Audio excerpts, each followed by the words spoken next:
कांग्रेस के senior leader Tariq Anwar साहब मौजूद है। बहुत स्वागत है तारिक भाई आपका इंडिया न्यूज पर। मेरा पहला सवाल आपसे सर, बिहार में तेजी से राजनीतिक समीकरण बदल रहे हैं। सूत्र बता रहे हैं कि ज्यादा दिनों तक नीतीश और बीजेपी का गठबंधन नहीं टिकेगा, आपको क्या लगता है? मेरा ख्याल है कि आपके सूत्र सही हैं। जिस तरह की सूचना हम लोग को भी मिल रही है, जिस तरह की जानकारी हम लोग को भी मिल रही है, उससे यही लग रहा है कि नीतीश कुमार जी ने मन बना लिया है और भारतीय जनता पार्टी से अपना संबंध समाप्त करना चाहते हैं वो। और जाहिर है कि जब वो भारतीय जनता पार्टी से अलग होंगे तो जो भी एंटी बीजेपी जो पार्टियां हैं, वैचारिक रूप से जो उनके खिलाफ है, वो उनका साथ देगी। ठीक है सर, कुछ लोग ये भी कह रहे हैं कि महाराष्ट्र में जो शिवसेना के साथ हुआ, बीजेपी वही बिहार में करना चाहती है।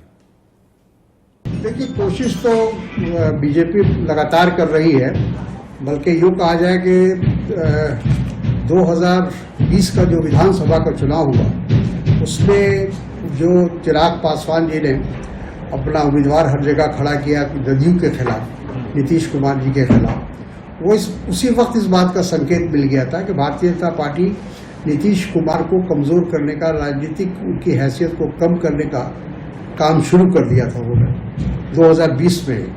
और उनकी लगातार ये कोशिश भी रही भारतीय जनता पार्टी की किसी तरह जदयू को तोड़ा जाए, उनके विधायकों को अपने साथ लाया जाए, लेकिन शायद उनको इसमें कामयाबी नहीं मिली। और अभी भी उनका ये प्रयास रहेगा, इसमें कोई शक नहीं है, क्योंकि भारतीय जनता पार्टी इस मामले में एक्सपर्ट हो चुकी है कि जो चुनी हुई सरकार है, जो जनादेश प्राप्त करके आती है, उस सरकार को कैसे ध्वस्त किया जा सकता। ठीक है सर, क्या आरसीपी सिंह को मोहरा बनाया गया? जिस तरह से वो बीजेपी के संपर्क में थे, फिर नीतीश कुमार ने आरसीपी सिंह पर आरोप लगाए, आपको लगता है आरसीपी सिंह पर दांव खेला गया था? हो सकता है, ये भारतीय जनता पार्टी और उनके बीच में क्या बात हुई तो हम नहीं कह सकते, लेकिन ये बात तो स्पष्ट हो गई कि रामचंद्र प्रसाद सिंह जो मंत्री थे केंद्र में, वो नुमाइंदगी कर रहे थे जदयू का, लेकिन उनका जो बहुत मधुर संबंध था भारतीय जनता पार्टी से और भारतीय जनता पार्टी के नेतृत्व से, तो ऐसा लगता था कि वो उनके लिए काम कर रहे हैं बजाय इसके कि वो जदयू की नुमाइंदगी कर रहे हों। तो ये बात नीतीश जी को समझ में आ गई, देर से ही आई लेकिन आ गई। ठीक है, लेकिन तारिक भाई, पहले भी आप लोग सरकार बना चुके हैं, लेकिन वो सरकार चली नहीं थी, नीतीश अलग हो गए थे, तो क्या नीतीश पर दोबारा भरोसा करेंगे आप? देखिए, नीतीश कुमार जी खुद ही छोड़कर गए थे, उनको कोई किसी ने कहा नहीं था जाने के लिए।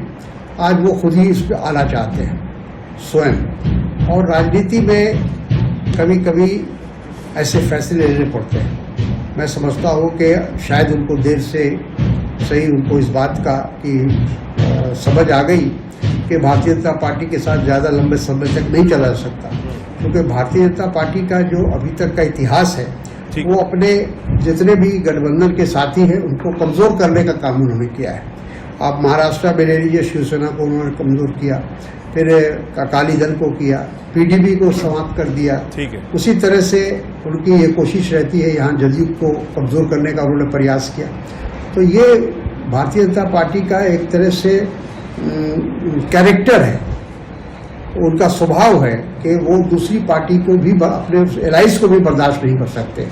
ठीक है तारिक भाई, खबर यह भी है कि नीतीश कुमार ने सोनिया गांधी से फोन पर बातचीत की है। इसकी मैं संतुष्टि नहीं कर सकता, लेकिन ये बात स्पष्ट है कि अगर उनको कांग्रेस का समर्थन चाहिए तो उनको कांग्रेस लीडरशिप से बात करनी पड़ेगी। ठीक है सर, अगर नीतीश कुमार बात करते हैं सरकार बनाने के लिए, तो क्या कांग्रेस समर्थन देने के लिए तैयार है? हम जो हमारे विधायक वहाँ हैं उनसे हम लोग संपर्क में हैं, और जो विधायकों की राय होगी यकीनन हाईकमान उसके अनुरूप कार्य करेगा।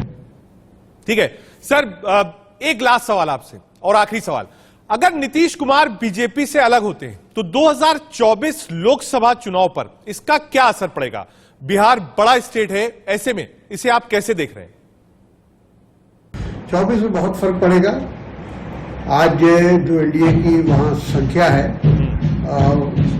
वो 40 में 39 सीटों पर का कब्जा है, तो ये जस्ट विपरीत परिणाम आ सकते हैं और हो सकता है कि जो नया गठबंधन बनेगा, नहीं महागठबंधन कहिए, जो भी नाम दीजिए उसको उसका बहुत राजनीतिक लाभ मिलेगा। ठीक है।